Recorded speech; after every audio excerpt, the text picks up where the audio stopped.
we good. Oh yeah. Oh yeah, nah, we good. We definitely Gucci. All right, let's bring this in right. You know how we do. Hold on. Yeah. Yeah. Yeah.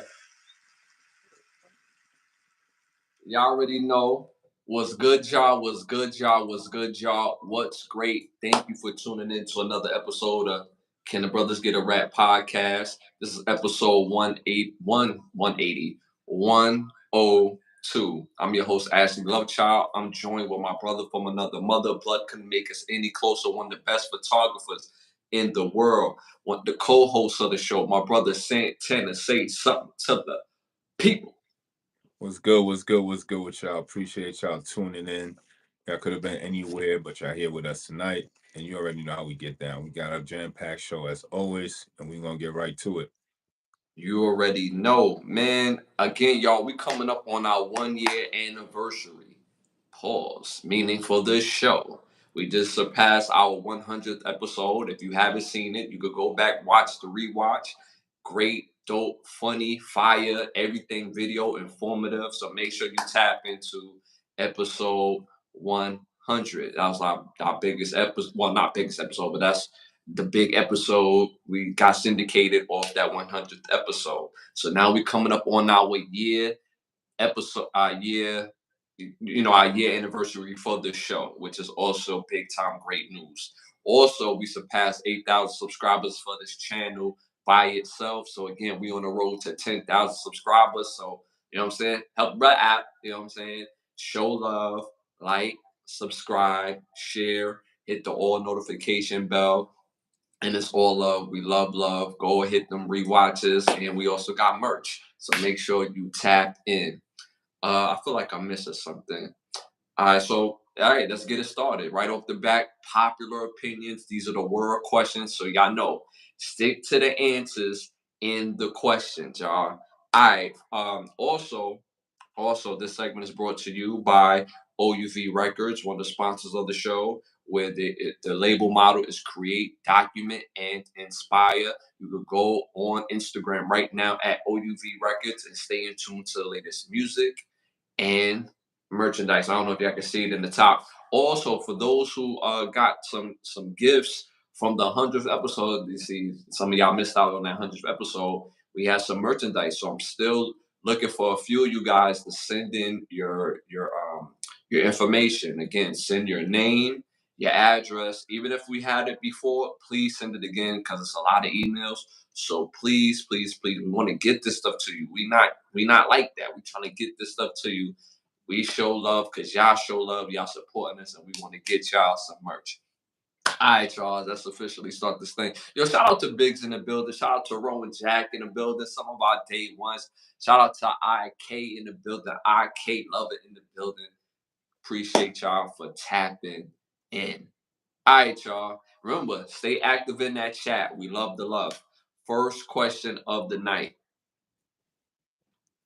Best 90s fashion trend on the list. Best 90s fashion trend on the list. Number 1, jumpers. Number 2, windbreakers. Number 3, money pouches. Number 4, starter jackets. Let me know what y'all think in the chat.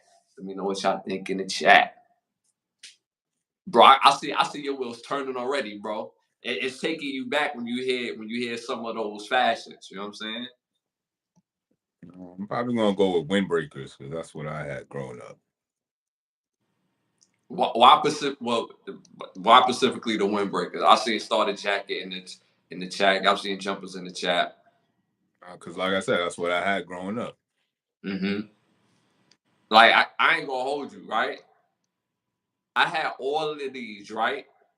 In the money pouches, my pops was into heavily at that time. Like I think he was like one of the dudes who was really rocking the money pouch at that time. He couldn't go nowhere without the money pouch. You know what I'm saying? Had the money under the money pouch, the credit cards, kept a little douce in the pouch too. If people acted crazy, You know what I'm saying? He carried the deuce in the little money pouch, so people don't think he playing games. And you know what I'm saying? But he got me a money pouch one day and was like proud of it. He was like, "Yo, like I got you to match your money pouch. Like, what you about to do with that?" Know what I mean? I was like, yeah, nah, that ain't for me, Jack. You know what I'm saying? He got me the money patch, right? And then got me the I'm about to take you back, bro. The electronic phone book. So that's top tier technology when you get the electronic phone book. Facts. You know what I'm saying? So he had the electronic phone book in the money pouch. You know what I'm saying? So and he was like proud, like, yo, I got this for you. You know what I'm saying? You know what I mean? I'm like, yeah, this not for me, but I appreciate it though. But I had all of these. I had the jumpers, windbreakers, starter jackets. I'm seeing all different type of answers in the chat. I'm seeing starter jackets, jumpers. You went with windbreakers. Me personally, I'm gonna go with the starter jacket because if you had a starter jacket coming up, it was like you want to like see the thing in the hood. You want that look like money, even though you don't come from money. And that starter jackets, crazy. I had a Charlotte Hornets starter jacket, and I thought I was, bro. You couldn't tell me nothing with this Charlotte Hornets starter jacket. Couldn't tell me nothing. So I'm going with starter jackets. You went with windbreakers. I seen jumpers in the chat. I didn't see no money pouches in the chat. I didn't see none of that in the chat. They saying the fanny pack. There you go, the fanny pack. The fanny pack. The fanny pack was the first man purse. That is a fact.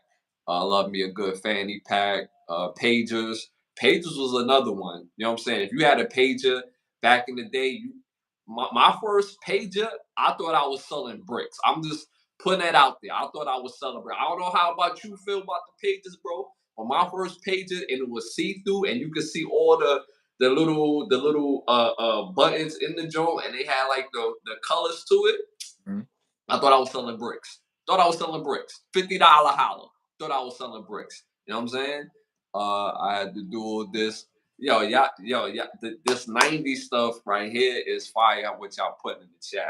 I'm not gonna hold y'all. All right, so again, I went with starter jackets. My brother went with windbreakers. I seen jumpers, and I also seen some love for the money pouch fanny packs in the chat as well. At 39%, y'all, 39% starter jackets. What do you think about that? Nah, starter jackets was definitely a staple in the '90s for sure. That's a fact. That's a fact. All right, moving on to our next popular opinion question.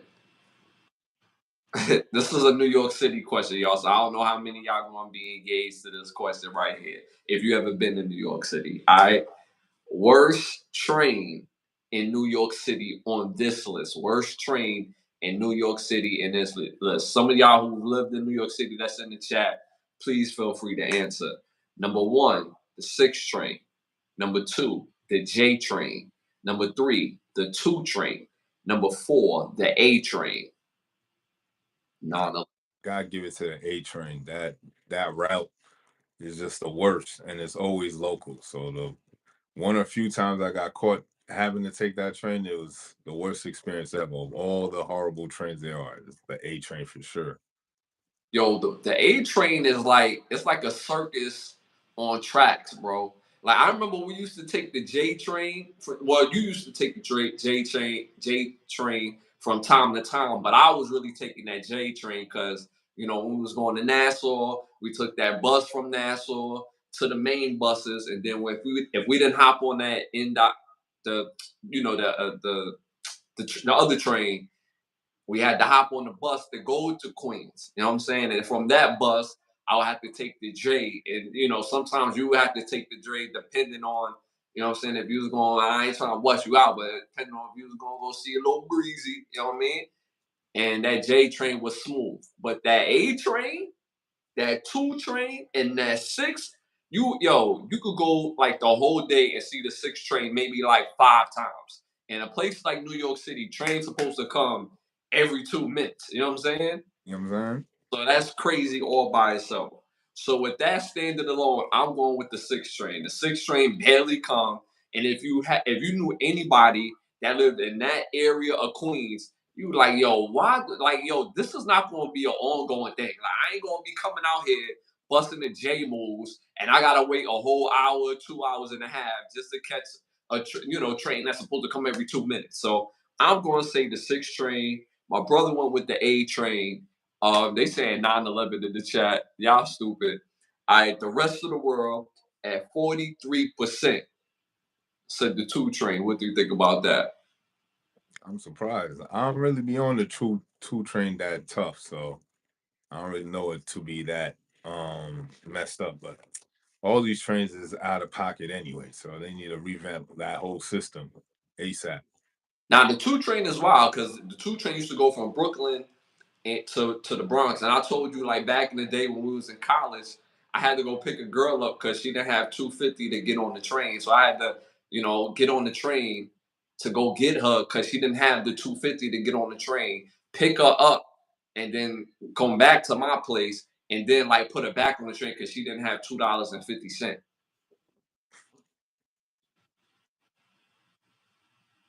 Feel me? Like, what was I thinking? And in my life, well, I was doing that in my life. I was in college, but still, it was like, yo, that was a wild time. You don't got 250 to get on the train? That's crazy. Like, if you just get the 250, I give you the 250 to go back. Like, that's wild. But you know what I'm saying? That 2 train used to be a direct connect from Brooklyn all the way to the Bronx. So that's all I'm saying. All right, moving on to our next popular opinion question. Favorite Damon Wayans movie on this list? Favorite. I knew Biggs was gonna ask uh, what happened. I knew he was gonna ask that. I knew he was gonna ask that. Favorite Damon Wayans movie on this list. Favorite Damon Wayans movie on this list. Number one, Mo Money. Number two, Blank Man. Number three, Major Pain. Number four, Bulletproof. Again, let us know what y'all think in the chat. I fuck with more money more because like more about the early days of scamming and shit. You know what I'm saying? So it was just a lit ass movie. All of them is lit, but I Yeah, like more money the most out of all of them. yeah.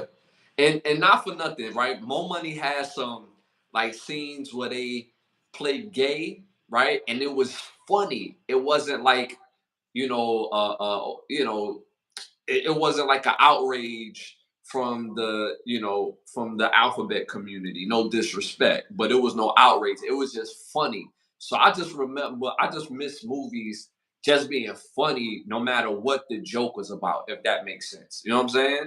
So like, you remember the scene I'm talking about when they trying to finesse the guy from not checking the credit card to the driver's license, and you know what I'm saying? Mm-hmm. Sneezing and playing gay or whatever, and it was just funny. So that scene is a hilarious scene. Mo Money is fire. All these movies are fire, like you said. Me personally, as far as my favorite, I'm going with Bulletproof. I like that combo with Damon Wayans, Adam Sandler. I love the premise of it, where Damon Wayans was an undercover cop. He got on the big drug bust, and then Adam Sandler shot him in the head, and now he done survived the shooting, and now he's like a different type of dude, and the energy is just wild, crazy. So me personally, and it was hilarious, bro. So me personally, I'm going with Bulletproof. My brother went with More Money. I'm seeing Major Pain in the chat. I'm seeing no love from Blake, man. I'm just putting that out there. But I'm seeing nothing but Major Pain in the chat. No fight, no wrongs to that. That's the only correct answer is Major Pain. Major Pain is funny. Major Pain is funny. I'm not gonna hold you. Major Pain is funny. But I'm going with Bulletproof. My brother went with More Money. The rest of the world at 37% went with Blank Man. What do you think about that? I mean, I'm not. I don't know. I wasn't expecting that one, son. But Blank Man was hilarious though. That combo between him and David Allen Greer though. Yeah, Top hit. yeah, it was good. It was good. So the shout out to that. Fire movie, y'all. Fire movie. All right, moving on to our next segment. Hollywood Need to Ask Us. We came up with this segment because there's a lot of movies that Hollywood is just giving us. We done asked for them, and they're very trash. So we're going to give you our ideas of what the dope Hollywood movie would be. They saying boo in the chat that it was Blank Man. Blank Man was fire, but if y'all not feeling the Blank Man, it's cool, you know what I'm saying? But that was the answer though. So but yeah, you want to start this one off? Hollywood Need to Ask Us. Now you can start it off.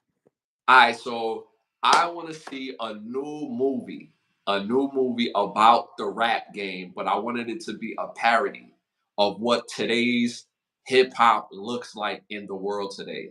And I want to see a dope, funny movie, kind of off the elk of CB4, off the elk of I don't know if you remember this movie, but Death of a Dynasty. Mhm. I don't know if you remember that too tough, but I want something more so CB4 esque. You know what I'm saying? Where they making fun of how the rap game was at that time. I need something now because it's like a lot of rappers out there is doing so much for the spotlight that we got to make jokes of it. I mean, you got dudes out here dressing in wedding dresses just to perform for people. You got dudes out here sucking on machine guns. You got dudes out here that's just doing the most for all the attention. And you know what I'm saying? Like, all you, like, what is it? What is it for real? You got dudes out here rocking diapers, adult diapers. Like, so I want to see a parody. I want to see a comedy of how the hip hop game is today. A parody on that. We need a South Park to do a new episode. That's funny. So that's my movie. That's my movie, and I want to see some of these new guys in the that's in the comedy world pull this movie off. Like a guy like Big Job, pause. Uh, also, what's the dude name? Beelan, Lou, the dude Lou. Um, Damn, I want to see Fenarios in there. I want to see some of these new dudes. You know what I'm saying? And put in a movie and give me that parody of hip hop. So yeah, what you think about that though? Yeah, nah, that's definitely lit. Those new cats in the comedy space could definitely take on that mantle for sure.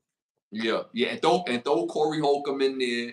You know what I'm saying? Throw Carlos Miller in there. I want it to be legit funny. I need funny people to pull this off. So throw those guys in there too. This will be funny. So for my Hollywood Needs to Ask Us, I definitely need us to go back a little back in time and shed more light back on LeVar Ball when he was pushing his sons to get back in the to get in the NBA. So at the time, it was like, oh, nah, they tripping. Why would you want your sons? There was a lot of pushback. You know what I'm Uh-huh. saying? So I would love to see that dynamic because now we have LeBron and his son in the league. You know what I'm saying? But when LeVar Ball was trying to get his all three of his sons in the league, it was just a whole bunch of negativity from a lot of media. So I just want to go back to that and go back to shedding some light on that and just seeing the how the media placated and made him look like foolish and crazy about wanting to start his own brand and like, oh my god, why would you want to do that? Like, why not? You know what I'm saying? Like, But they was trying to make him look foolish. They was yeah. trying, So right. I definitely want to go back and shed some light on that because it was very interesting how the media plays these games, which they still play to this day. But it was just interesting how it was just how much negativity he had on just having a goal and setting a goal for him and his sons and actually trying to achieve it. I ain't see nothing wrong with that. So Hmm. definitely want to see like a documentary style, FX style, 10 episode series about the LeVar Ball and the Big Baller brand. Hmm. Hmm.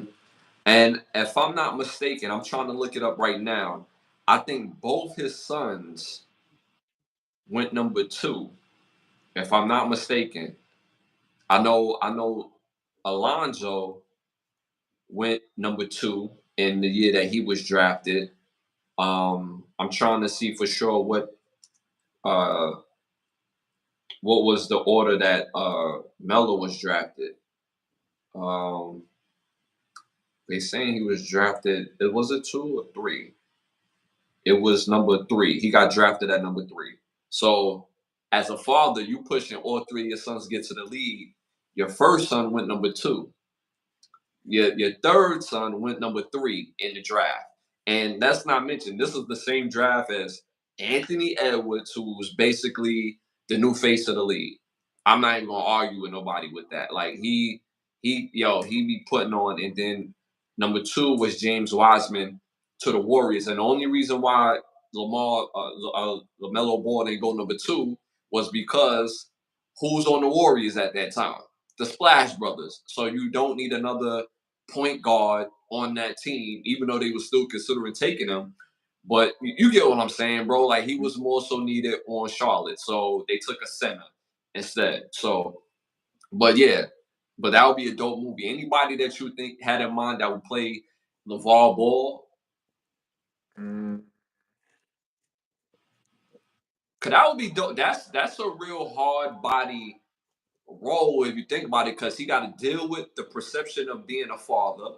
He had to deal with the perception of being a man in sports, pushing his sons to the next level. He also had to deal with the fact that he's a brother married to a white woman, because you know they was gonna throw that in there as whole well. bunch of stuff, son. Like, It's, he's just dealing a whole bunch of angles, but he still stood 10 toes down in his belief and just made that happen for his sons. But as far as actors concerned, nobody really off the top of my head I could think of right now, but definitely would love to see a project like that because he needs more light shed on him in a proper way. You know what I'm saying? mhm.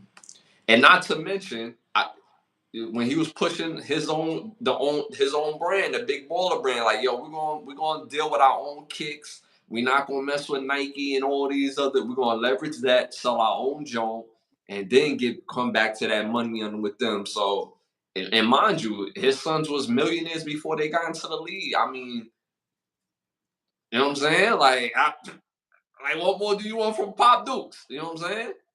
Put it on the table for y'all to make the play happen. You know what I'm saying? Because Big Baller Brand could have been right there underneath Adidas. You know what I'm saying? Yeah, yeah, yeah. I think so too. I think so.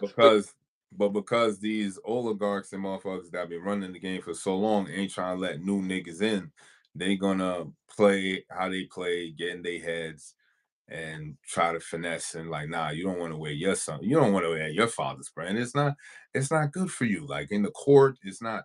I mean, like you're the way you sprint off the ball, it doesn't give that traction. But here, these Nike tracks, they're fitted for you. You know what I'm saying? The finesse is gonna be real good. So I mean, I remember at one point they were wearing the sneakers and the yeah, brand, yeah, yeah. and you know what I mean, Nike and them top dudes was not having it, so they shut that down.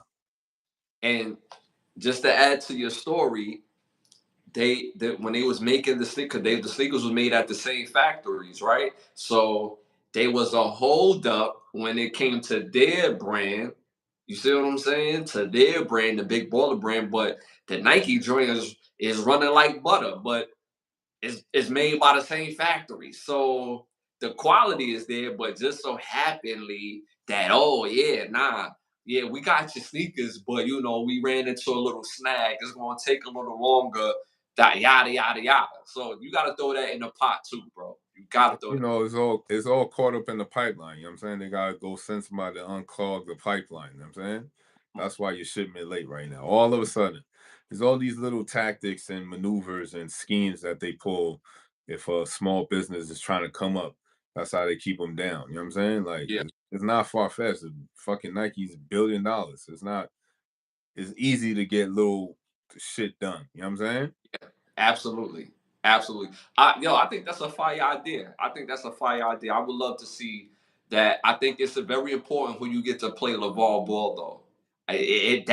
That character has to be precise. Has to be precise. And then there's a lot of stuff that they could draw from, because remember they had their show off of YouTube. No, not on YouTube, or Facebook.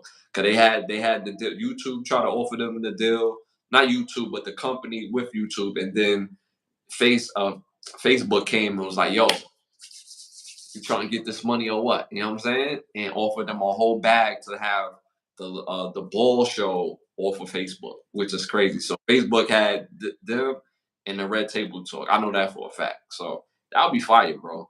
Dope idea. Dope idea.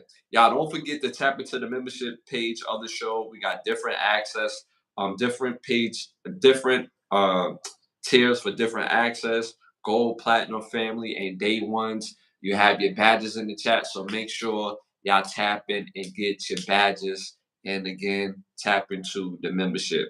All right, y'all, moving on to our next segment, our must see, our must hear, must see, or must watch TV show, classic TV show.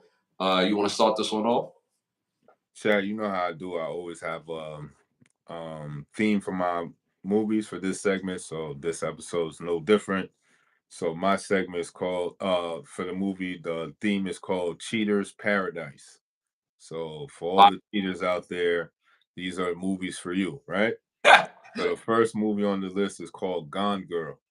Came out 2014, stars Rosamund Pike, Ben Affleck, Emily Ratajkowski, Carrie Coon, Kim Dickens, Neil Patrick Harris, Lola Kirk, Tyler Perry, William Flynn, Patrick Fuke, Luke Norris, and Boyd Holbrook.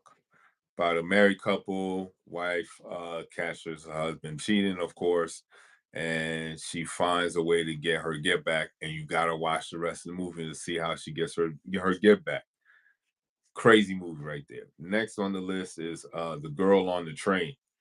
Uh, Stars Emily Blunt, Haley Bennett, Rebecca Ferguson, Luke Evans, Justin Thoreau, Lisa Kudrow, Laura Prepon, Edgar Ramirez, and Allison Jenny.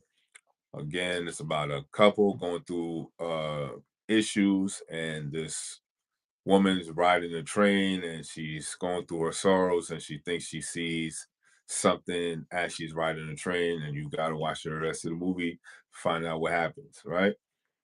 Last on this list is a classic. It's called Unfaithful.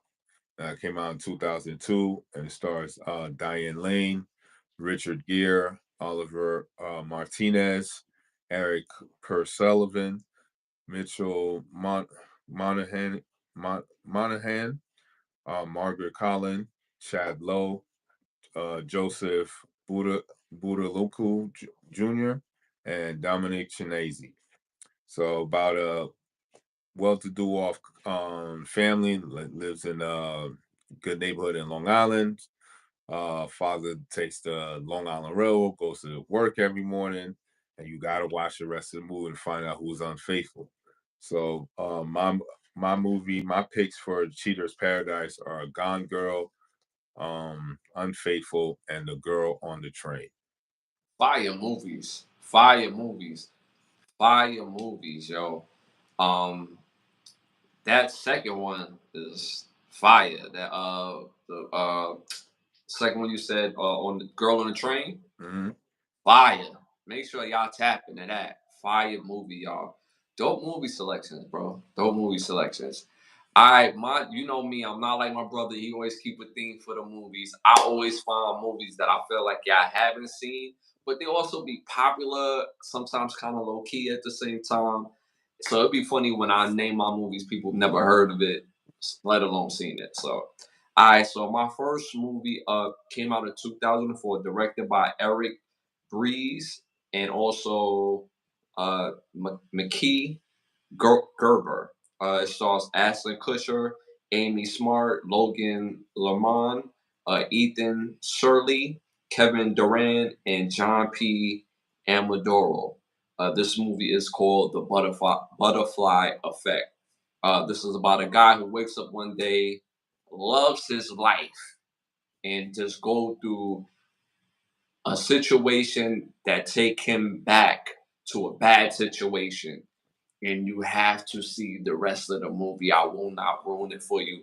Make sure you tap into The Butterfly Effect. They were saying that's a good movie. Fire movie, y'all. It's really gonna mess you up. It's a head trip. Second must-see movie came out in 2004, directed by Peter Berg. This stars Billy Bob Thornton, Connie Britton, uh, Kyle Chandler, Taylor Klishik, Lucas Black, Zach Gifford, and Jesse Plemons. This movie is called Friday Night Lights.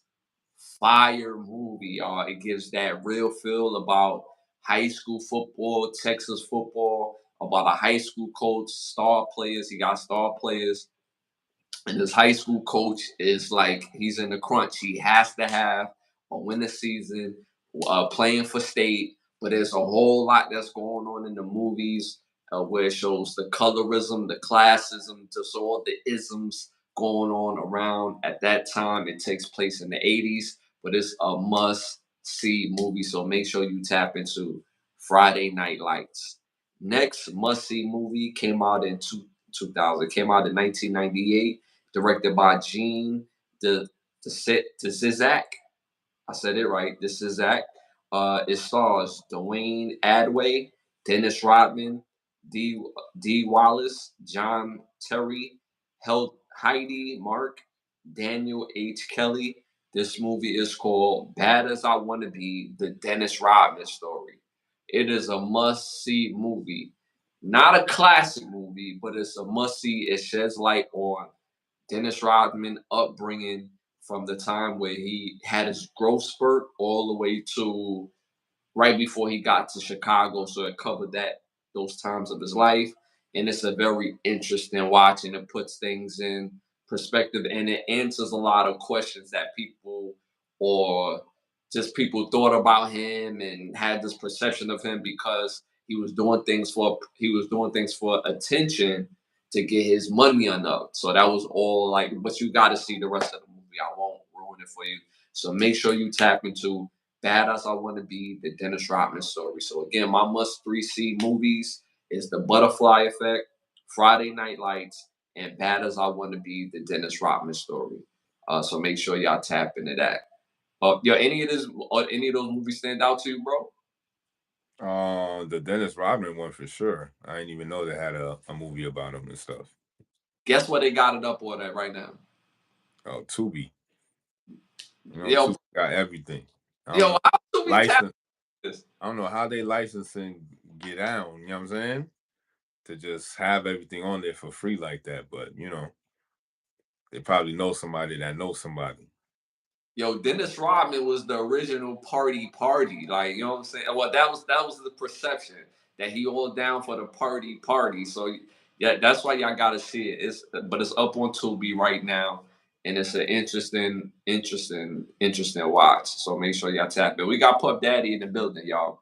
We got Puff out to Puff Daddy in the building. He in the building. You know what I'm saying? Like, y'all think I'm playing. Like, for those who gonna watch the rewatch of this episode, we got Puff Daddy in the chat. I don't know if that's the Diddler, but it's definitely Puff Daddy. That's his handle. Puff Daddy, shout out to you, bro. I move it on to our next. Oh, I want to talk about a quick movie that I seen today that I know you seen this movie, bro. But it was things that happened in the movie that kind of pissed me off. But it was a wild movie. Blast from the Past. When's the last time you seen Blast from the Past? So it's been a long time. So this movie, for those who don't know, came out in 1999. Stars Brendan Fraser, Alicia Silverstone, Christopher Walken. Cast is fire. Cast is fire. So real quick, the father, who's a scientist, is having a party with all his well-to-do friends. It comes up on the TV like, yo, Russia is about to get it popping with the U.S. They bombing the U.S. So he like, yo, party over. Like, wrap this up, dog. You know what I'm saying? He takes his family to the backyard, goes into the trailer. Lo and behold, this man in the crust in the trailer had a whole portal where he goes down and had like a whole underground bunker.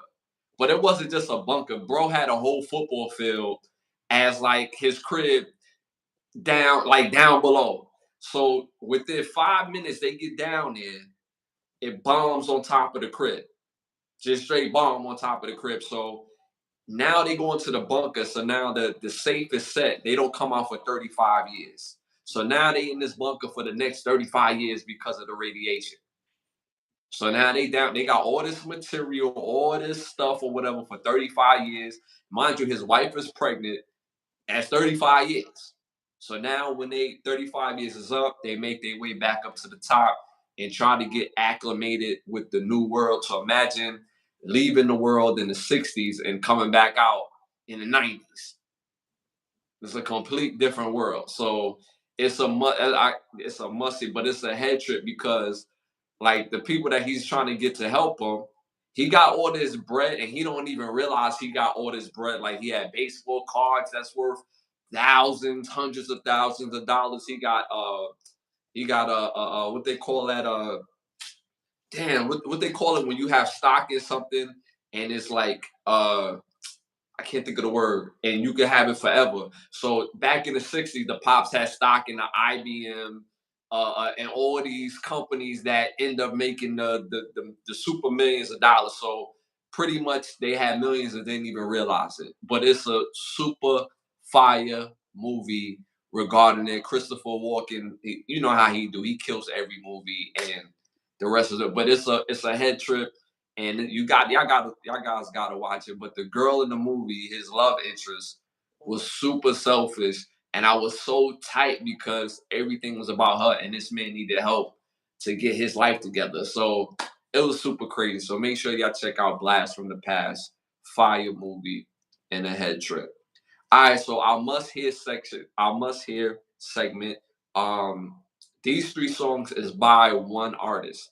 I stole the idea from my brother on making it more uh topic oriented with the music because y'all like the music more topic oriented. So these are the three must adds to your playlist on this music section from SWV. So number one, use your heart. Number two, anything. Number three, you're always on my mind. So make sure y'all get those songs and put it on your playlist because they can't miss songs. So make sure y'all tap into again, use your heart. Number two, anything. Number three, you're always on my mind. So make sure y'all tap into that. All right, moving on to our must see or classic TV show. You want to start this one off? All right, you can go ahead. All right, so this is a classic. I would say it was more musty because it was only on for one season. Came out in 1994. It stars Lorenzen Tate, Tasha Scott, Keith Mobo, Tiffany Lifford, Lamont Bentley, Maya Campbell, Cher Jackson, and Paula Kelly. This is called South Central. Fire show, y'all. But it was only on for one season because that show was too real to real life. Like this is basically Moesha, but they made it way more hood. Moesha was a little softer, more funnier. South Central was about the real deal Holyfield, and it was a sitcom. So make sure y'all tap into it. It's a must see. It's only on for one season, but y'all know how the '90s shows rock when they had one season. So you talking about like 20 some episodes. So that's like damn near 3 seasons of today's standards. So make sure y'all tap into South Central. No, facts, facts. My classic show is definitely also a one-off for one season as well too. It was called the Lyricist Lounge Show. Came out in 2000. It was on MTV and starred Word Woodworth, Mos Def, Tracy Ellis Ross, Heather McDonald, Master Fowl, Marty Belflowski, MC Light, A1, Dread Archie Jr., Ali Omni, D'Artagnan Edmonds, and Jordan Black. So basically, it was a sketch comedy show where basically each segment everybody's rapping or doing something. So it was pretty unique in the sense that you people spitting bars and you had actual lyricists on the show and then actors as well that act the parts or sing the parts or rap the parts. And it was just a dope concept. And I'm mad we only got one season of this, and we should definitely bring this show back. But it's definitely a classic. I'm sure Tubi got it in they vault or something, and I'm probably sure you could catch episode or two on YouTube if you type it in. But definitely take a look at Lyricist Lounge Show. It was a pretty dope show growing up. Yo, fire. Make sure y'all tap into the Lyricist Lounge. Y'all would not be wrong to check Tubi. I mean, the way Tubi is out here, They got just, all the plugs. That's what I'm saying. Like they eating off everybody. and I think I told you who run Tubi, right? Mm. I always forget this man's name, but he was a big TV executive in the 80s and 90s, and now he owns Tubi. That's why Tubi is able to get all types of titles, and you like, hold on, like this show was like on a whole how y'all get that for a couple like so that's how they getting it because the person who runs Tubi is a person who specialized in getting titles. But how did he get them? Did he buy them? Like how you know what I'm saying? How he get them? Not you Because don't gotta buy him because he already owned a lot of the rights to it. Yeah, of course he's buying some of them, but he owned a lot of the rights to it already because he was already in that field of business. But instead of streaming back in the day, where we had cassette tapes and movie rights, so he was in the business of knowing movie rights. So now that he got Tubi, it's like, yo, he playing his own hits, baby. You see what I'm saying? So that's why he's so tapped in. And every time we look up Tubi, got something that is like how y'all get that? You know what I'm saying? Like when Tubi got silk stockings, bro, I was like, yo, you know what I'm saying? Tubi different. Cause silk stockings is I expound on silk stocking episodes ago, but like that's a high top tier show, like from back in the day. So, but yeah, but I keep forgetting the dude name, bro. But I'm gonna find the dude name. You know what I'm saying? Matter of fact, I should look that up right now. Owner of Tubi. They saying it's the Fox Corporation. Tubi Media Group is owned by the Fox Corporation. Founder Keith Rupert Murdoch and the owner is the Murdoch family. And they're worth over $14 billion. $14 billion. there's money in that shit. The business, not the show, the business. And it's a difference. You know what I'm saying? So, and shout out to the James Brown movie because they was specifically showing between the difference between the show and the business. You know what I'm saying? So, fire. All right, y'all. Moving on. Oh, you got a clone for us? Definitely got to smell good for y'all. If y'all look good, you feel good, you smell good, you're gonna do good. This brand is called Givenchy, and the scent is called Pie.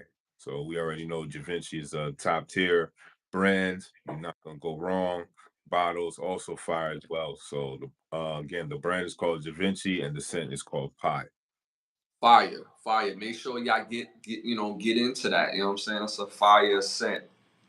All right, y'all. Y'all already know what time it is. It's time to rap. This segment is brought to you by Button Snaps, where you get original content, classic movies, shows, documentaries for your viewing pleasure of $4.99. Again, Button Snaps. First hot topic of the night.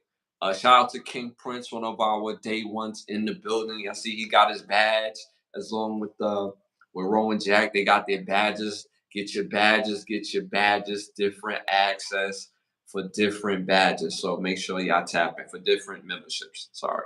First hot topic of the night. This one gonna strike a chord with a lot of people.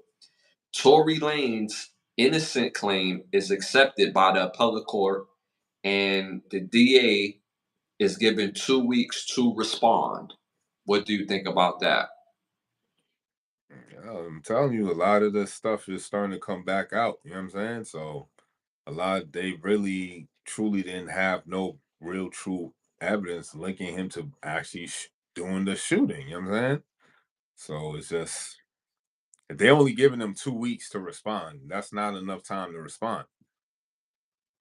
So they know they're they're gonna give him time, but to actually respond to it within that time frame, it's a close, very very close. So um, it's gonna be interesting coming into 2025 how shit's gonna be, because I had never really believed Buddy shot her anyway. And remember that whole camp was pushing that whole narrative that Tory Lane was the one that shot him when real supposedly it was another person. You know what I'm saying? Now I don't want to speak for her, right? But didn't Megan Thee Stallion said somewhere on a television network or on the stand that he was the one to shoot her? That's what she said. So if they accepted his innocence claim, right? His innocence claim was accepted, and let's say all this is, they let him go. What happens to her? Because now you would think that what her story has to be in question now. Well, she went on the stand, so that's a perjury charge. You know what I'm saying? You perjured yourself. You lied on the stand. So that's a charge within itself. They're going after everybody, son. They got a clean house. You know what I'm saying? They going after everybody. Everybody getting checked. The DEA, the prosecutor, the lawyer on the case, the damn private investigator that investigated shit. Everybody getting investigated. So if you had a license, your license is on the line. So you know what I'm saying? Hopefully you did the right Ooh, thing when yeah, the light will shine on you, because when they double back and they check in, oh, you did what you was supposed to do. They ain't do on their end. You straight next. yeah, That's yeah. what's about to happen now. It's about to start. It's starting to be cleaning house effect. Yeah, it's going to get real interesting because not only you have, Megan Thee Stallion, you have people that try to corroborate her story, but you also have other people. I believe the security, I believe that was there. He corroborated a story that benefited Tory Lanez, but I'm not sure what story it was. It wasn't. It was exactly. But then you had a lot of you had certain who were supposed witnesses that corroborated uh, Megan Thee Stallion story. So there's going to be a lot of emotions going on, and even though the acceptance claim was accepted, and if it's standard that the appellate courts is accepting this, and the DA has 2 weeks to respond, that means they knew that this was coming in. This wasn't like out of the blue, like, oh, we might get that acceptance plea. I mean, that acceptance claim accepted. So, and if it gets accepted, y'all only got 2 weeks. So I'm pretty sure they knew what was coming down the pike, and if they don't respond suitably, what do that mean for Tory Lanez? Will he get out? Will he, be set free? At least, get a bond? So it's going to be real interesting because it seemed like they drum up new laws, new rules for people that look like us every single day. So this is going to be interesting moving forward because I wasn't expecting this because Tory Lanez ended up getting what 15 years or 8 years. I don't So even remember the charge, but I always just felt like shit didn't seem right. You know what I'm saying? Like the story didn't seem right. The shit was changing, flip flopping every time. So it just didn't, yeah, you know what I'm saying? It didn't hold no water for real. yeah, yeah. Nah, I definitely agree, bro. All right, moving on to our next hot topic. A deadly E. coli breakout is linked to the McDonald's Quarter Pounders, where 49 people in 10 states were affected. What do you think about that? Mm, I mean, E. coli is fecal matter. So it's like, you know what I'm saying? So a lot of questions have to be asked. How is that even possible? Like, you know what I'm saying? You're supposed to be washing your hands. You're supposed to been doing that, dare I say, before COVID, but you know what I mean? They were stressing that during COVID. You still ain't learned your lesson. So it's like, I mean, these things still happening to this day is just crazy to me.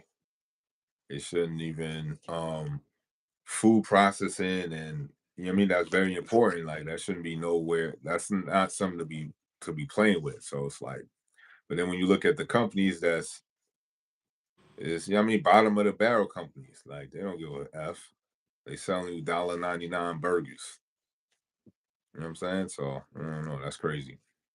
And there's also how you keep your products too. Like I remember back in the day when I used to eat fast food, and I don't know if you remember this. Anytime back in the day, if we went to McDonald's or Burger King, right, and I'm like, yo, put my ketchup or my hot sauce or my pause or my barbecue sauce, pause again, in a separate bag and wrap it up in napkins. I don't know if you remember me always saying that because it was always mind-boggling to me. Them ketchup packs, you know, all them sauces can hit the floor and then they put it back on top of the jar. So when you get your fries, what do? They throw the same package on top of the fries. You see what I'm saying? So that's also handling of the food. You see what I'm saying? So upon research, they said there's a certain amount of fecal matter that's already in the cups of McDonald's. There's a certain amount. So no matter how they handle it at the McDonald's, right? It's already in the cup before they even get the drink that you're ordering, which is wild to me, bro. Hmm. So to hearing this being linked to just to the quarter pounders by itself. So now you got the quarter pounders, and then you also have the drinks that it's already linked to. So the processing, the handling has to change. I mean, for people that's going to continue to still eat fast food, no, just know that there's people in there handling your food to the best of their abilities on how they was trained. So fundamentally, if these things are causing illness to people worldwide, then shouldn't be a worldwide change on how they fundamental change on how they handle the food, how they handle the little condiments and all the other stuff. Right. You see what I'm saying? So and again, this is something I noticed back in the day.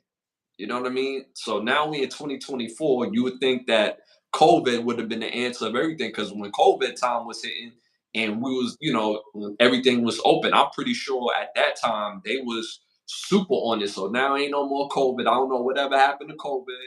And now everybody is back to being super lax and we get stuff like this. So, it's just going to be interesting. But, uh, you know, again, I tell people watch what you eat, watch what you putting into your body, not just the food in itself, but how they're preparing it, how they're processing it. So just be aware, y'all. All right, moving on to our next hot topic. Little Dirk arrested and charged for murder for hire. What do you think about that? Um, like I said, everything is coming back. Um, these things people think they got away with, they come in to clean house again. You know what I'm saying? So that's just another scenario that's just part of them cleaning house right now. You know what I'm saying? So I won't be surprised if other things fall, um, other people start following, or other scenarios that we weren't even putting two and two together. That's just going to come out in the next couple of weeks. So with this one being because of that situation of how that went down, it's going to open up another case. You know what I'm saying? So it's going to be interesting the next couple of weeks, like I said. hmm I think what's most interesting about all of this, I mean, people talk about the rap portion of it, people talk about the criminal portion of it, but people don't talk about the family portion of it. Like, um, if it doing wrong, this affects this man's family, right? He has kids, he has loved ones, and people don't talk about it from that perspective as well, too. I mean, if you're putting yourself in a position to be in a situation like this, then it kind of is what it is. I mean, you get what you signed up for because you know what I'm saying. What did what you call him say to Ricky? when he was driving, you know what I mean? He was like, yo, Doe, let me out. Let me out. You know what I'm saying? When you of a certain status and you've made a certain amount of money, the decisions that you make, it affects not just you, it affects your family. So if he was really on that type of time,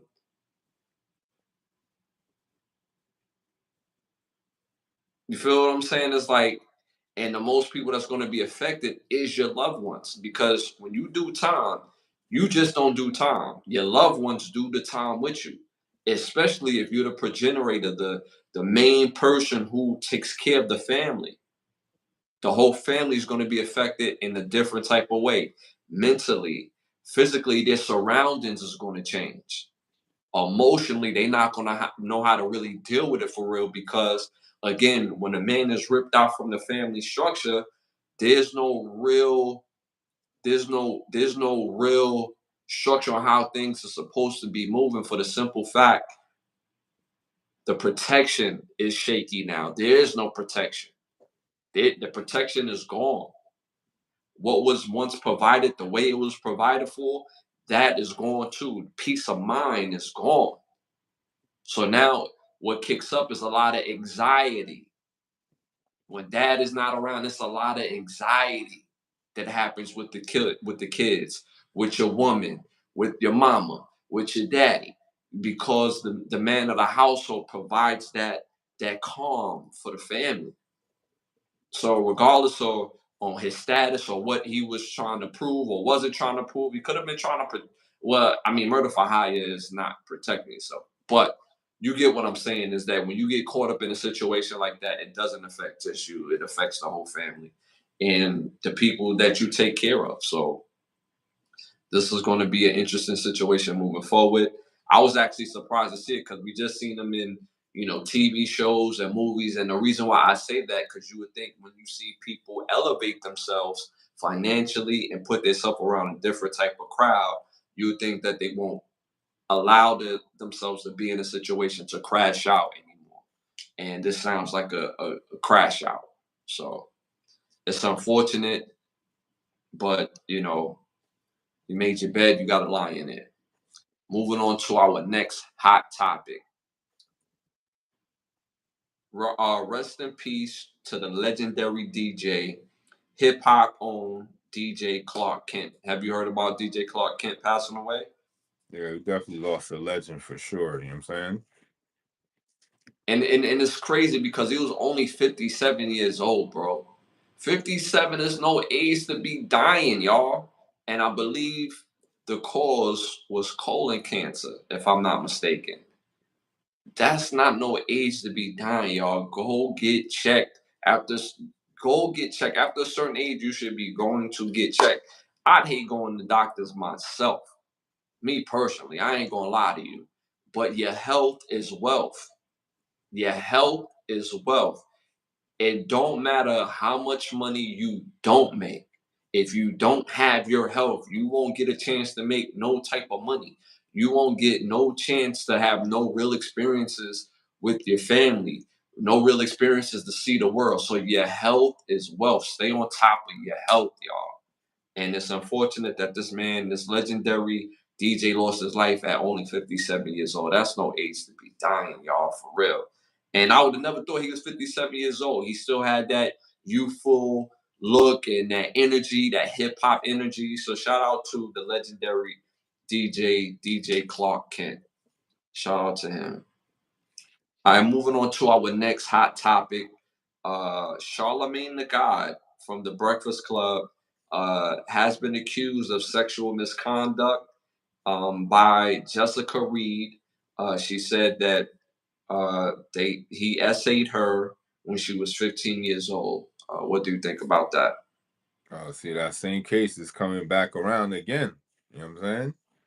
See, things they ain't easily swept under the rug because you certain person of certain status. You know what I'm saying? Like when you do wrong, you do wrong. So it's gonna come back no matter how many times you try to sweep it under the rug or get some money to get the case thrown out or whatever. Somehow, some way it's gonna come back. So it's gonna be interesting how moving forward with your clout and the way the way the atmosphere is right now, you know what I'm saying? Like it's not gonna be easily it's not gonna be easily to shun this situation away like that now, because this person that had went through this situation had been coming out many times and explaining her side of the story and seeking justice. So hopefully she gets the justice she so rightfully deserves. You know what I'm saying? Hmm.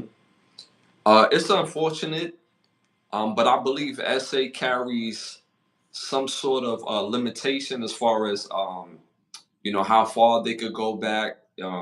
According to her, this happened a minute ago. Not excusing it, and she should get her day in court, in my opinion. As well as Charlemagne the God. If he has a different story, then he needs his day in court just as well as she needs her day in court to lay out this particular case. Um, I do believe because of his celebrity that somehow, some way, this case has been slowed down through a period of time because this was mentioned prior to, but the way they have to go about filing charges was always kind of funky in that particular area that they was in.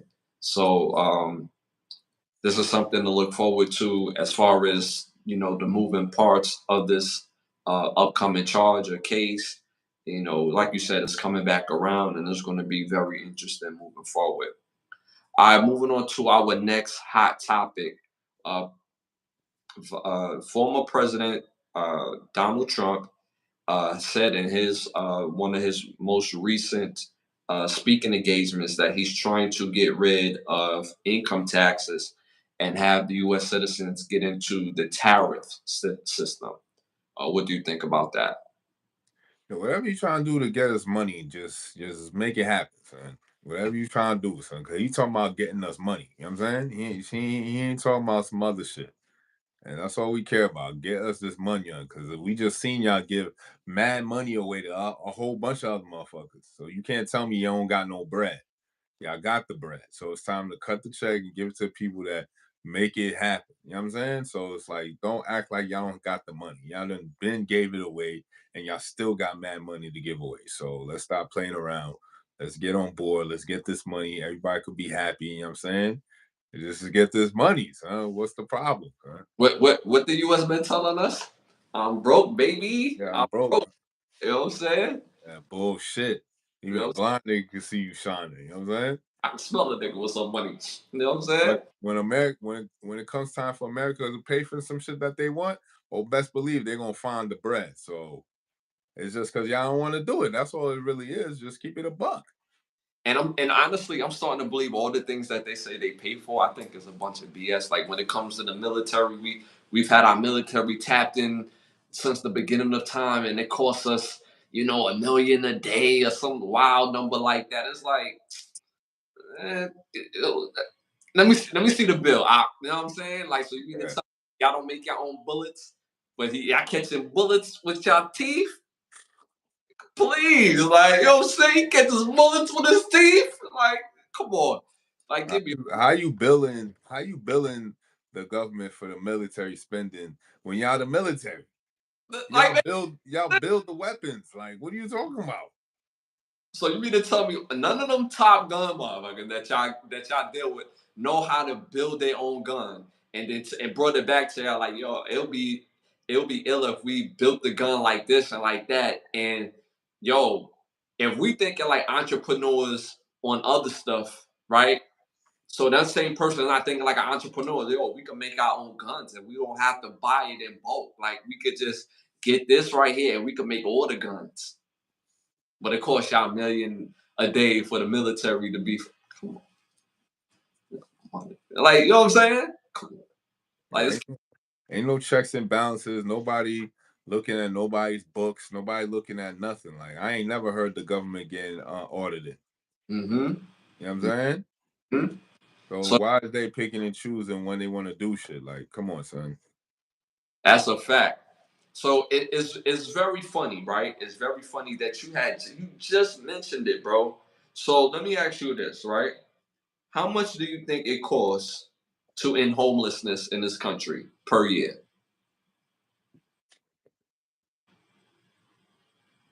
I'd probably say like 20 million, 20 to 30 million. All right. So it's actually about 20 to 30 billion per year, right? So rock with your brother. Just rock with your brother on this, right? So 20, 30 billion, right? How much do you think it costs to end hunger a year? Mm, and hunger, pop shit. I like 2 billion maybe. 2 billion.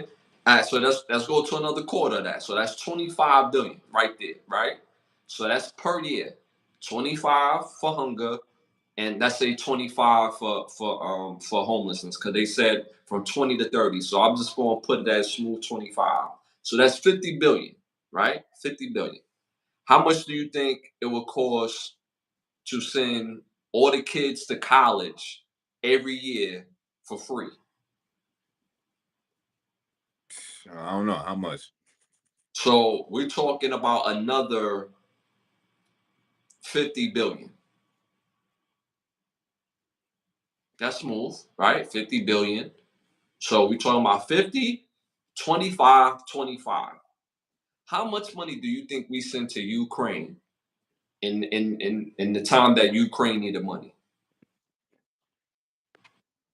They probably sent them $1 trillion by now. So it's about $80 billion right now. So $80 billion that they send to Ukraine within the time that they needed this money. And you mean to tell me we could have end homelessness, hunger, and have free education for all kids if we'd have kept that money in house?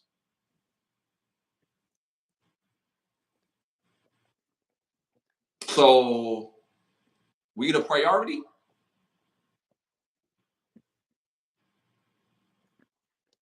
So when they talk about these things about getting to the money, because let's get to this money, right? Let's get to the money. I'm with you, bro. Let's get to this money on. Because this was actually going into my keep the lie live. But I'm a cut half and do the other half. So let's get to this money. So at the end of the day, if we send enough money to Ukraine, $80 billion, and we could have did this all along to end hunger, homelessness, and have free education all this time. So when they say no more taxes, which I hope we keep taxes, because I don't know nothing about this tariff system, and I don't know how it's going to affect me on the back end, because it sounds like another system that they want people to know that they don't understand enough about to get the most of their money. Because taxes is a system that it has some sort of foundation, but they change it year to year, so the average person don't understand what taxes mean. It's designed that way. So now if you go to a whole new system, now imagine people who have to learn the tariff system and have to teach other people the benefits of a tariff system. So what is the real purpose of not just the taxes of the tariff system, of just the money in itself? We gotta, it's like we talk about this all the time with any given Sunday. I got this play, I got a better play. You know what I'm saying? It's like, yo, all these plays, but nobody has the real playbook. Everybody come in like, yo, you run a fly. Then Donald Trump coming in like, yo, you run a post corner. Then Kamala like, nah, I'm gonna run the button hook. I'm gonna do the button hook. You know what I'm saying? My play is better. I'm gonna run the button hook. But the people that deal with the money, that understand taxes and understand the money in itself, those are the people who on the sideline. We you know the play or whatever. We know the book, but we can't tell the crowd what the velvet rope is. So we got all this bread, and they mishandling it this way. And but who pays for it? We do.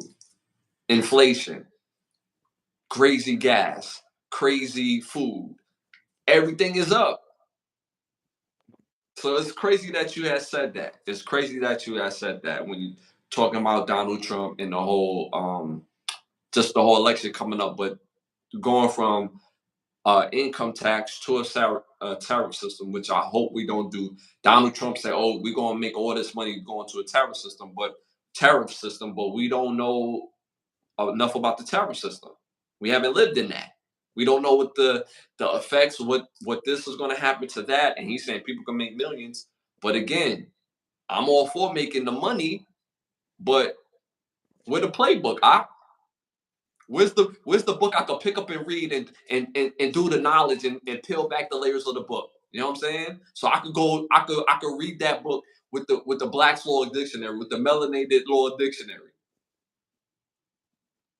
I'm just trying to make it make sense. I don't know. You tell me. Do it make sense of what I'm saying, or am I tripping? Well, I didn't hear him saying that, but what's the alternative? You know what I'm saying? Like, what's the other option? As far as the income tax or the tariff system? No, as far as the other opponent who has a different system or a better play. You know what I'm saying? Right. What's the other alternative? Right. Well, with Kamala, she's talking about offering people something that's already been established. Meaning nothing. So that's my point. Right. So it's like you might as well just fuck with this nigga. You know what I'm saying? Because at the end of the day, when they throwing bombs over there, the last person I'm thinking to go over there and settle it is Kamala. Right. When it comes down to sitting niggas aside and be like, yo, y'all niggas is fucking up the money right now. You know what I'm saying? Y'all throwing bombs over here. Y'all throwing guns over there. We need y'all to sit down. How can we sit down, get to this money? What do you need? What do you need? I don't see her doing that. Mm-hmm. You know what I'm saying? Mm-hmm. So at the end of the day, it's like you just picking the lesser of two evils. So it's like, shit, damn if we do, damn if we don't know about tariff system, but you got a better bet with this nigga than her. You know what I'm saying? Yeah, because for me, this is not about who you're gonna vote for. In a sense, I want to know. I want the playbook. B. Don't tell me something and not give me the play. That's my issue. You talking about tariff system? All right. What's the playbook, G? Give me the book so I could do the knowledge and peel back the layers to read this junk. Like how I had to learn the business of taxes and had to learn the layers and the knowledge of taxes and that's a completely different knowledge in itself where this man right here learned it from his father, which taught it to me. And for those who don't know, the man I'm talking about, you see the light skinned man in the background. Yeah, that's my dad. Yeah, that guy. And had to do the education, going to school and all that. So now if we're talking about a terror system, what's the playbook? Don't tell me that we're gonna get to this money and I don't know the playbook. I wanna be able to do the knowledge and read the book. So that way I could inform other people on what they need to do and get into how they need to get to, just like how I do with running my business as well. For those who don't know, I also run a tax business and I take pride in educating people that don't know taxes. So that's why I say when Kamala Harris was talking about, oh yeah, we're gonna give y'all this and the third, it's like, yo, we already had that, what you talking about, lady. And what you're offering is only for people with children. And it's already been available. So instead of getting back 8,000, so her system, instead of them getting back 8,000 with the kids, so now they get back 8,500. That's what she talking about. What do that do for the average person in our country that don't have kids? So this is not about who you're gonna vote for. I'm just saying having a different system. I'm not in favor of having a different system as far as taxes and tariff system because we don't know the play. We don't know the playbook. That's my thing. This is not about a vote. This is not about that. This is about, all right, so if we go to here, what foundation are we using? What are we working with? That's what I want to know because we talk about the money on. He said we could get to the money on using the tariff system. All right, cool. That sound good. That sound real good. You know what I'm saying? What day they say it to Craig is like taste the end. That tastes good too. You know what I'm saying? Like, yo, I want to know the playbook. That's my thing. All right, moving on to our next hot topic. All right, so you have several people. I'm gonna come back to that. All right, so our next hot topic: the Menendez brothers. For people that don't know, have been in jail since 1996, if I'm not mistaken. This was around the same time as well. Around the early 90s was a wild time. You had Jeffrey Dahmer, you had the OJ trial, you had the Menendez brothers. Did I say Jeffrey Dahmer already? And you also had I think his name damn, what was the dude name that got beat up during the riots? Forget his name, but you had his case, and then you also had Rodney King. So you had all these cases around that time. And the Menendez brothers, they went to jail for murdering their parents. And they've been in jail all this time. They were supposed to do life in prison, but because they was assaulted sexually by their dad, and the mom knew about the essay, that there's a change in the case where they could be released any day. What do you think about that? Mm, I don't know. I don't know what to feel about that one, really. I don't really gonna care about the Menendez brothers, honestly. You know what I'm saying? Yeah, yeah. But it makes it interesting because I would think this will open, dare I say, a slippery slope for not just their case, but all cases.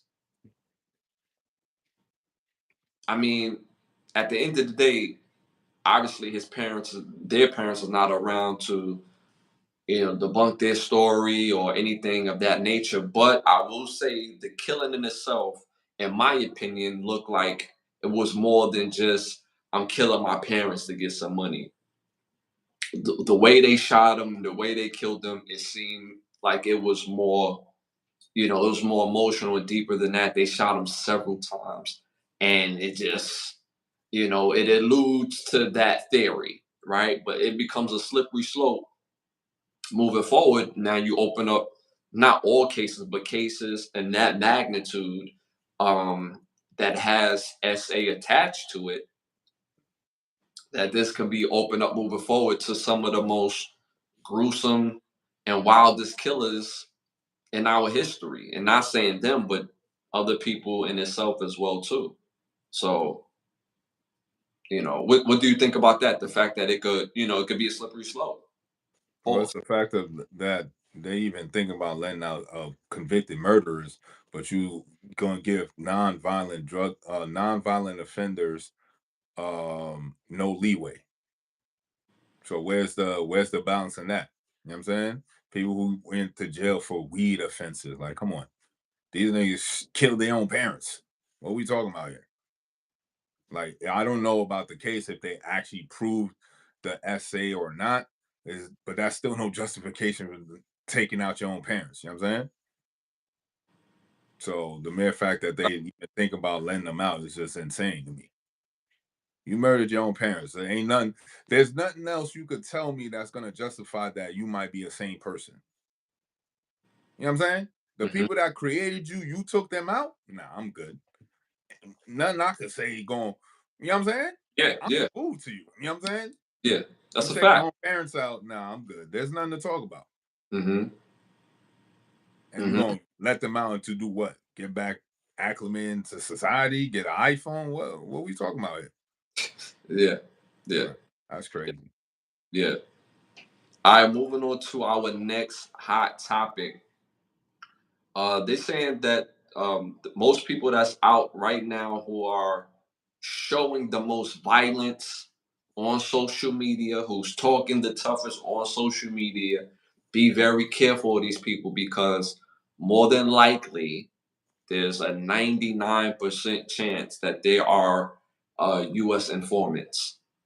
What do you think about that sentiment? That the people who are seeming to be the most violent, talk the toughest on social media, uh, preferably in the music business, is actually informants of sort to the FBI, to the state attorney. I mean, to the state's attorney. All the So we actually acknowledging that we actually have crisis actors. So that's what we acknowledging. Because I remember in 2012 when we were saying that people was looking at niggas crazy.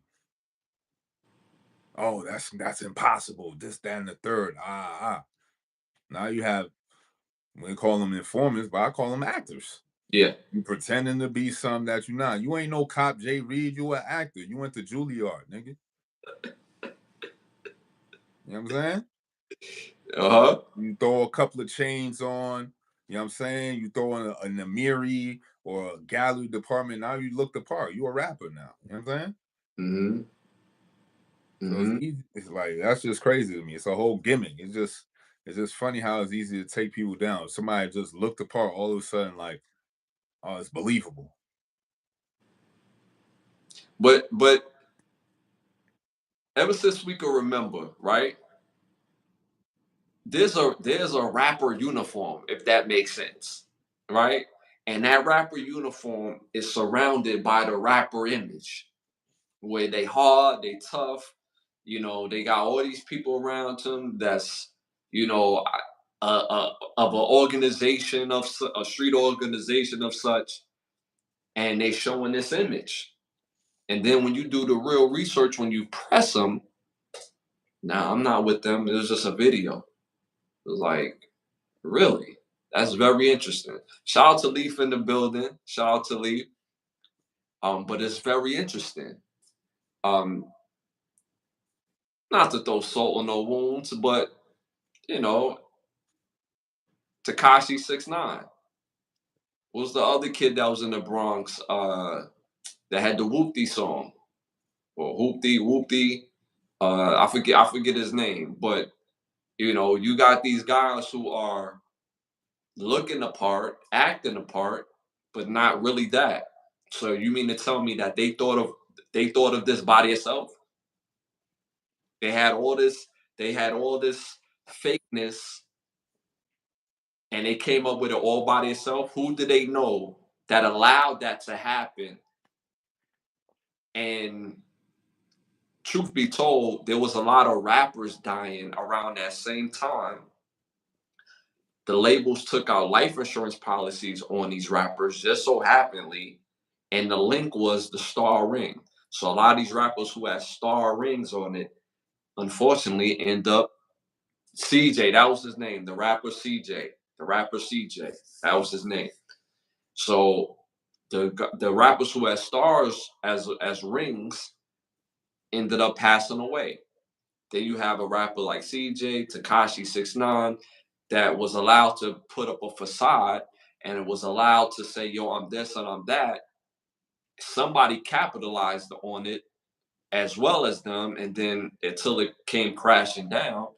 But we could obviously see, but not just them. I don't think CJ had any case or whatever the case may be, but there's people who are out portraying an image. The point is that I'm making, portraying an image and threatening other people with bodily harm through social media to other artists and to other people. And they allowed to do jokes, I should say, with knowing that they're going to get protected, you know, by cooperating. They've been cooperating. And like you said, we've been saying this for a while. And when you said it before, when we said it before, it was like, nah, that's a conspiracy. That's a conspiracy. So now that we're seeing it play out in real life, so now what, we bugging now? I don't know what you think, bro, to add on to that. No, it's just certain people were saying certain things before. Some people need apologies now. You know what I'm saying? Like, people were saying certain things that it was just seemed far fetched or too outlandish to be real. Look at where we at today. You know what I'm saying? So you got rappers who are multi-million dollars hiring people to do hits. It's like it's foolish. You know what I'm saying? Like, it's insane the where hip hop or rap or the culture has gone now. Because these are the people that y'all elevate. Y'all giving them keys to the city. But it's like you don't give a scientist or engineer the key to the city. You give a diddler the key to the city. You give a Dirk the key to the city. Like, how is that even possible? Mm-hmm. Why are you lifting up an entertainer when you should be lifting up the engineer in the hood, The the teacher. inventor, you know what I'm saying, the scientist, the damn doctor? How a doctor don't get a key to the city? Right. He Right. don't say mad lies. He don't get a key to the city? Mm-hmm. Damn, that's crazy, son. So all the people you uplift, y'all gotta come back and turn around and take the key back. Y'all look crazy. Mm-hmm. Who made that? Who made these deals? Why is Dirk getting the key to the city? Like, why? Mm-hmm. What positivity has that man done for the city, son? As opposed to a lawyer, a doctor, engineer, an inventor. Mm-hmm. Shit, a damn barber who's a staple in the community. He don't get Right. a key to the city? Right. Yeah. He done saved many a lives with a shaper. You know what I'm saying? Got mad niggas right. He don't get no love? And not just, but not just the shaper, but the talk that you have with that barber. You know what I'm saying? Like, yo, I'm having issues with dude over there, and the next time you see dude, the dude energy be a little different, and you don't understand why. Like, damn, last time I seen him, he was a little bit hostile, but now I seen him, he not cool, but he cool. That barber had a talk with that man, and you didn't even know it because he not just cut your hair, he cut his hair too.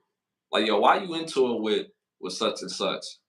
Oh, for real? That sounds stupid. Like, yo, you should focus on your money. He focused on money. So now you don't know the barber killed beefs just by cutting hair.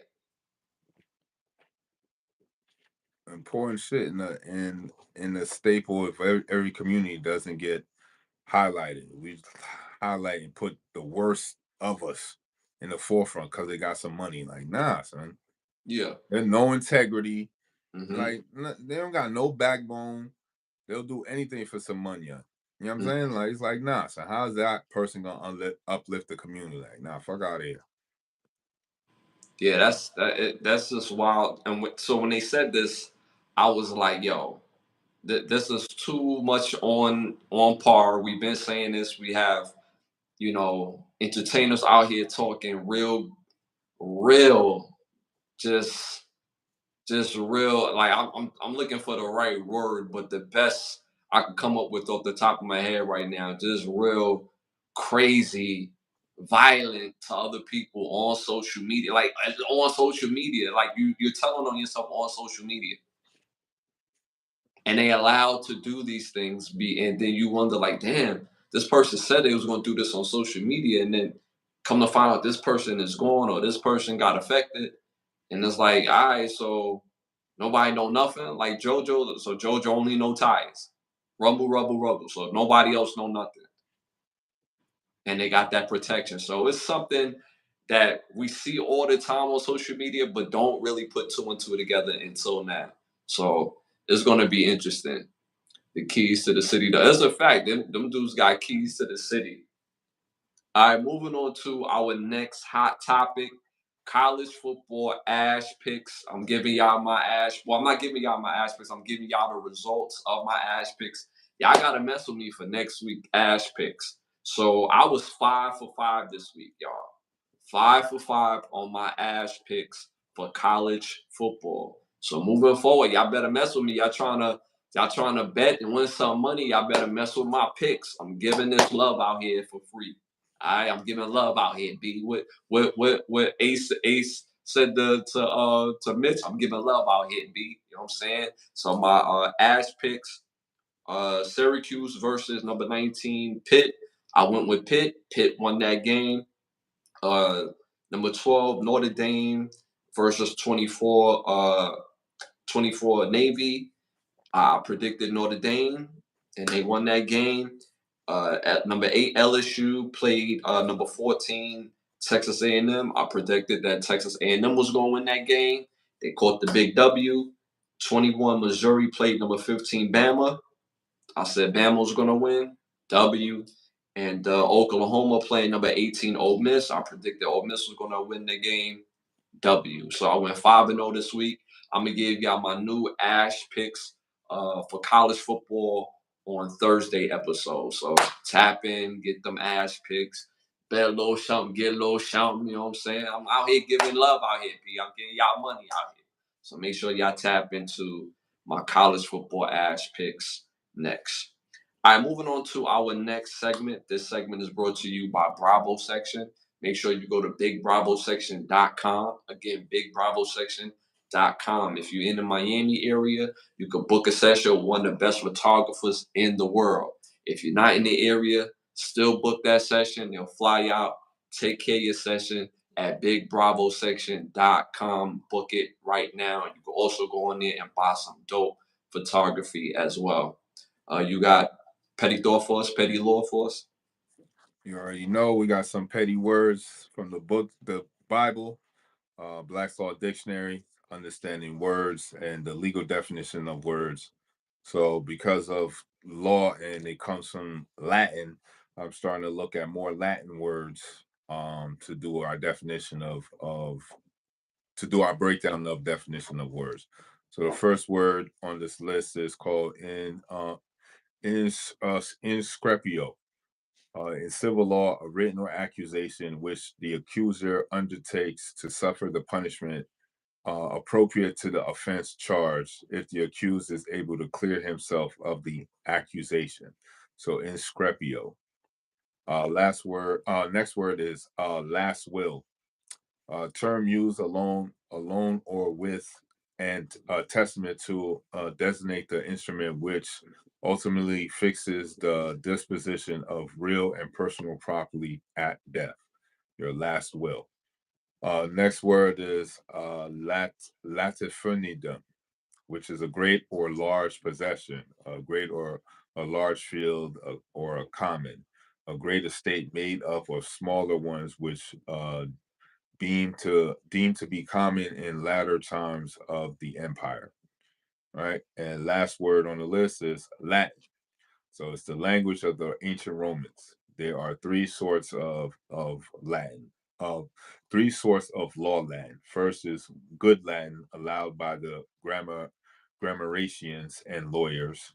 Two, false or inconclusive Latin, which in times last would abate original writs through it would not make a void and judicial course descriptions or pleas. And three, words of art known only to the sages of law and not to the grammatians called lawyers.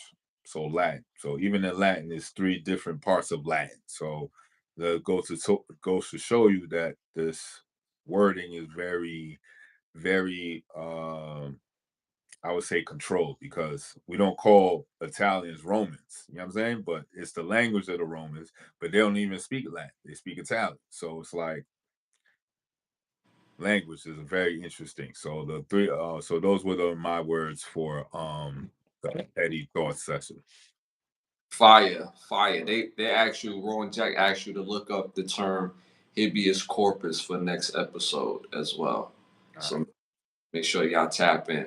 Dope words. Make sure y'all send my brother some words to tap into for the next episode. He gonna look them up in the melanated law dictionary, and he gonna make sure he get y'all right. All right, moving on to our next segment, our Keep the Lie Live segment. Keep the lie alive. Lie live. So this keep the lie live. I started on speaking on it a little. I started speaking on it a little earlier about the equality of the money that they send to Ukraine in the past few years, and that within that same money they could have ended hunger, homelessness, and send every available kid of college age to college for free education with the same money that they give into Ukraine, right? So my question is, are we the real priority? Is the American people are the real priority? Regardless who is the president, it matters who's the president. To me, it matters, right? So whoever's the president, are we the focus? Are we the priority? Because it more so matters in our local government. Our local government is really what affects us the most. But when you hear the big boys, the big the government in itself that controls the money, the U.S. Treasury have this type of money of $80 billion to give to Ukraine, when all that money in itself could have ended homeless, hunger, and had free education, which would have been a direct benefit to our today's society. This is why I always say that the the society that we live in today, they benefit more of us dying than living, because there will be a whole lot of what they would call unclaimed assets that they could just take and use and leverage it against that particular money in itself. You know what I'm saying? So regardless of the type of money that the US already makes, they are able to leverage that same money. So what do that mean? So let's say the US government has access to, we talked about 80 billion, they have access to at least a trillion. Believe it or not, in cash. We print money, y'all. Y'all do know that. We print money. So there's a way to leverage that money. So they don't never have to really spend 100 trillion in cash. They can leverage that money to whoever and however because of the trading system. Just like how we have a system where we in our world we see check cash, right? We see quick money, where you could go into the quick money and give this, and you could walk out with $500. You got check cash. You have what's the other place? You have damn, the place where you barter, where you go to drop off stuff, and you pick, not drop off stuff, but you pawn shops. So basically, the US have their own brand on how they get stuff pawned. So to make it simpler for y'all, that's how the US have their access of their money. So they have access of cash, access of credit. Our birth certificates, not birth certificates, our social security numbers are actually numbers of our own credit, to align to our own credit. But most people don't know that. So because the lack of people that know that, then they leverage that money against money that you don't even know and use it for the debt. I know it sounds crazy, but this is how it works. So at the end of the day, when we're talking about the money, this is when we was talking about income tax, the tariff system, and we talk about the availability of what they do with money that we don't realize that's already tied to us. Because like my brother has said on shows before, when we're born, our parents sign off our rights and don't even know that they signing off our rights, making us wards of the state. And that's linked to our social security number, which also is linked to our that's also linked to our credit. Because when you open up a credit, you have to get verified to open up a credit. And they look at your birth, they look at your birth certificate number, they look at your social security number, and then they see the account that's attached to your birth certificate number. I keep saying birth certificate, your social security number. So if they have all this money to give to another country, that it doesn't benefit the American people on them giving this money to this other country, it just seems like a play for the people that's already here to bring in other people to have a sense of a thank you, to work, to do like the menial, not I won't say menial jobs, but to do the foundational jobs that the American people have been doing, and they want to give it away because the American people is questioning the money. We're questioning the way of life. People are questioning that they going to work all year long. The taxes that are already being taken out of the money that you made all year long, you're basically going to work for free half the time when they take the taxes out of your check. So no matter how much hours you working, they taking half that. So imagine you go to work every day of the week for the whole year. So let's say 180 days, them 180 days, guess what? You got to pay that back in taxes. and you're basically working to be poor. So we're living in a system where people working a job and can't even afford to pay their rent fully. They're working a job that they can't even buy groceries how they really want to buy groceries. They can't even take a damn vacation the way they want to take a damn vacation. When they say, "Oh, you get paid 2 weeks paid vacation," they'll give you vacation pay, but that vacation pay is probably ass. That vacation pay is probably not the same as the same type of pay that you have to go on your job to slave and work. So when you have the American people questioning that and that type of system, now you bring in people who are from the Ukraine that's not going to question that because why? You giving them, uh, sorry about that. You giving them shelter, housing. You giving them money. You giving them uh, what's the word I'm looking for? A food card. They can buy unlimited amounts of food. And when you do for people of that magnitude and reassign them to another country, their loyalty is going to be to the country because they won't know nothing else.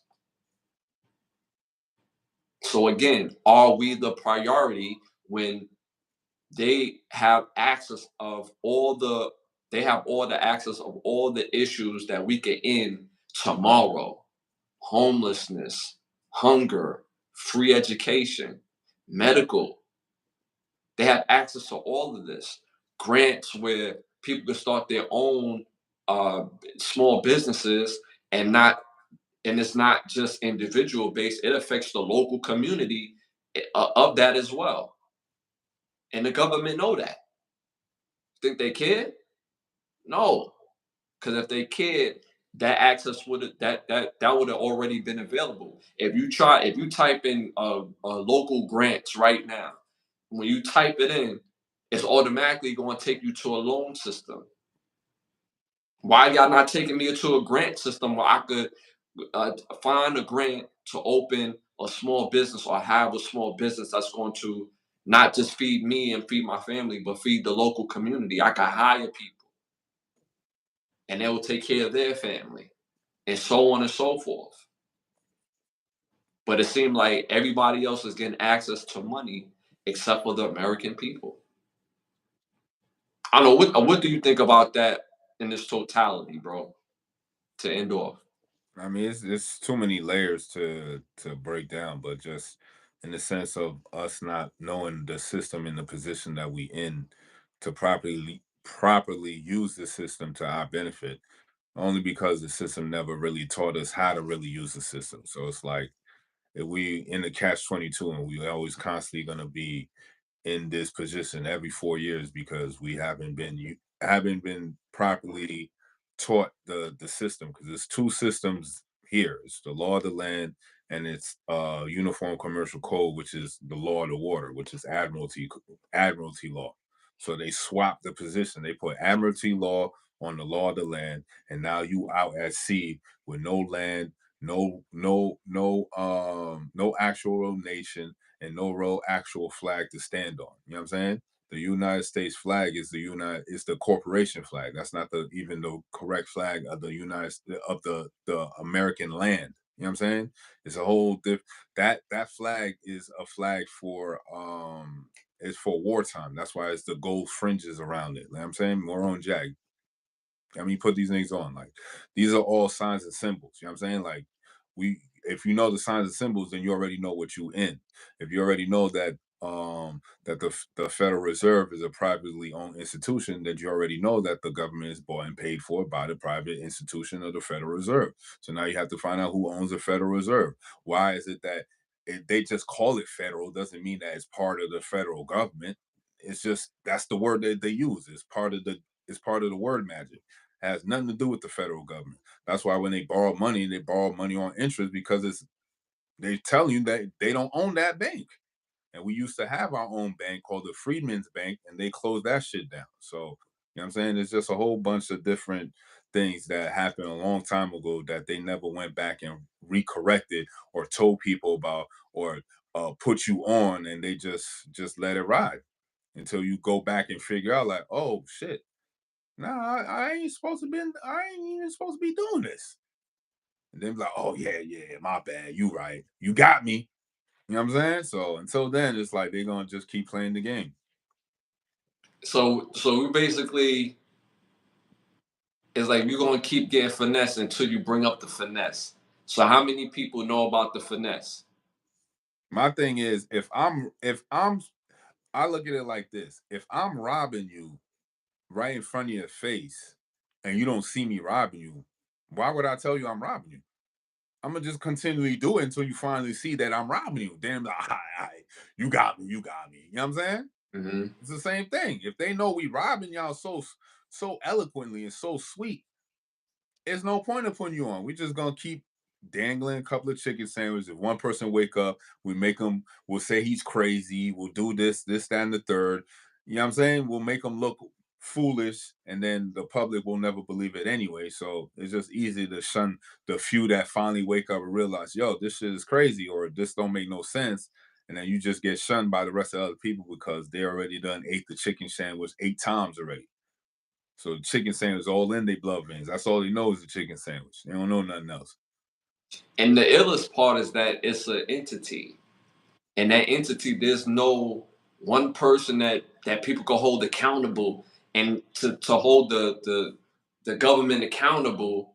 Like, how can we really hold the government accountable or the Federal Reserve accountable or any of these entities that control the money accountable? Because there's no face on the accountability.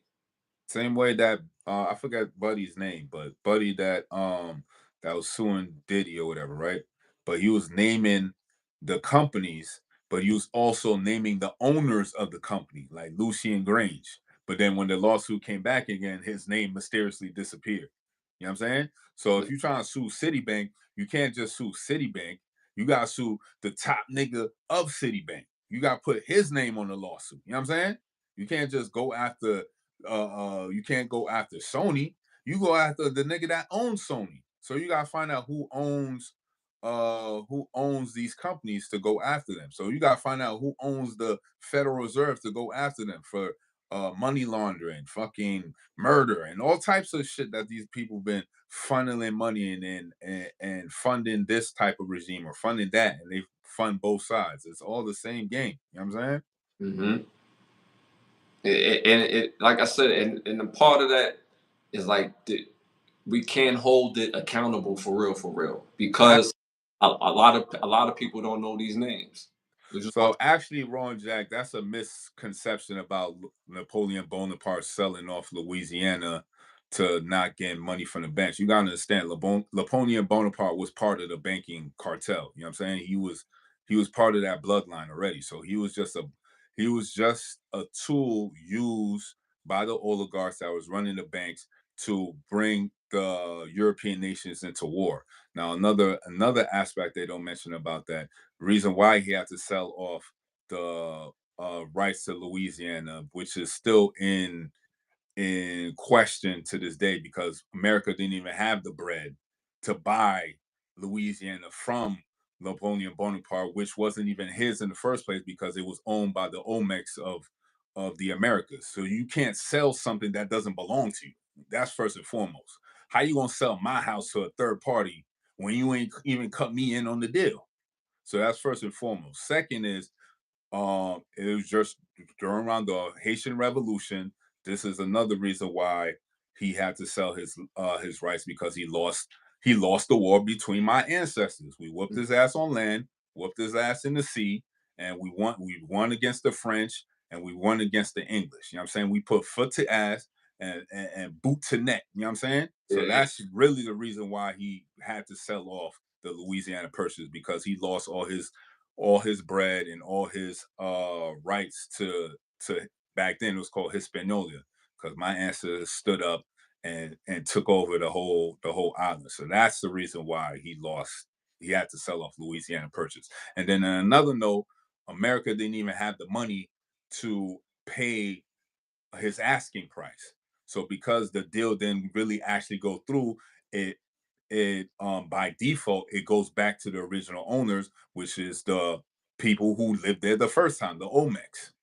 So that's why you gotta find out who owns shit to really find out what the real history is. You know what I'm saying?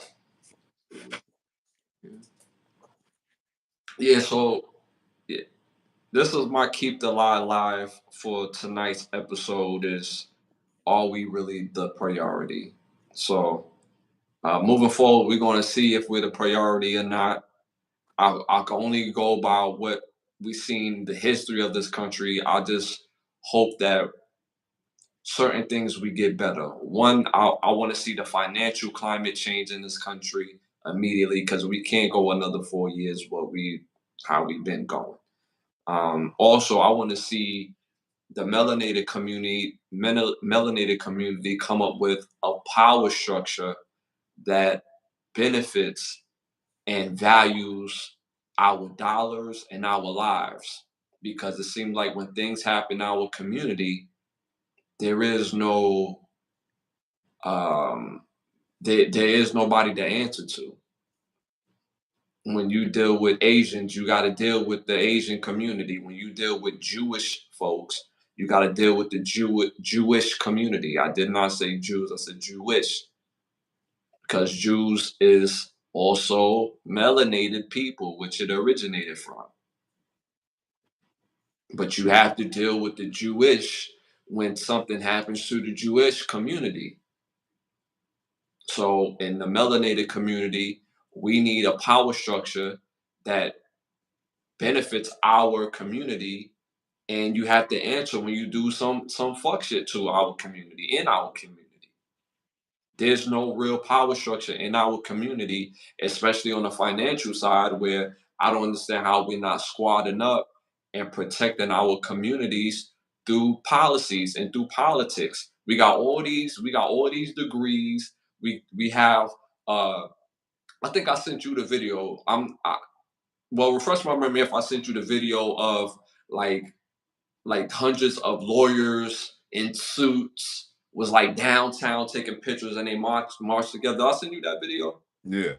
So we got all these lawyers, we got all these degrees in our community, but we don't have no unity, no power structure, no type of way that when things need to happen, we don't do it for the betterment of the community.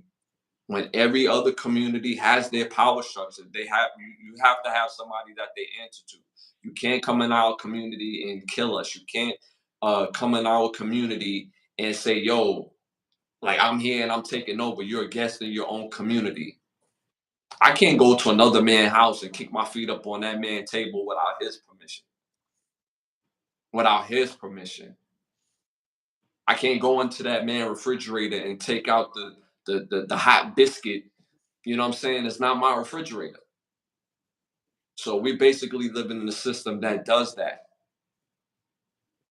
So that's what I want to see change. So that's my keep the lie alive for this episode. And yeah. All right, y'all. Yo, that's been the show, y'all. Damn, this has been a great show. Very informative. Very just giving y'all that great energy and y'all giving us that energy back. Pause. I want to thank some of the sponsors of the show. Bravo Section, Button Snaps, and OUV Records. If you're interested in becoming one of the sponsors of the show, hit us on Instagram at Ashley Lovechild on mine and at my Brothas. At Bravo Section _ So if you're interested in becoming one of the sponsors of the show, hit us on Instagram. Also, shout out to the Overstand podcast. Why Understand When You Go Overstand every Monday at 9:30. I feel like I'm missing something. Oh yeah, the 1 year anniversary is coming up. So make sure y'all tap into the 1 year anniversary show. That's coming up.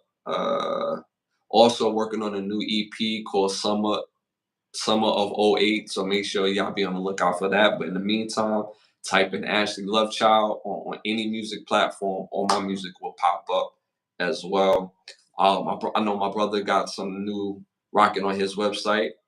Just stay tuned. Stay tuned, y'all. I feel like I'm forgetting something. Oh, we on the road to 10,000 subscribers. So make sure you tell a friend to tell a friend. Like, subscribe, and share. Hit that all notification bell as well.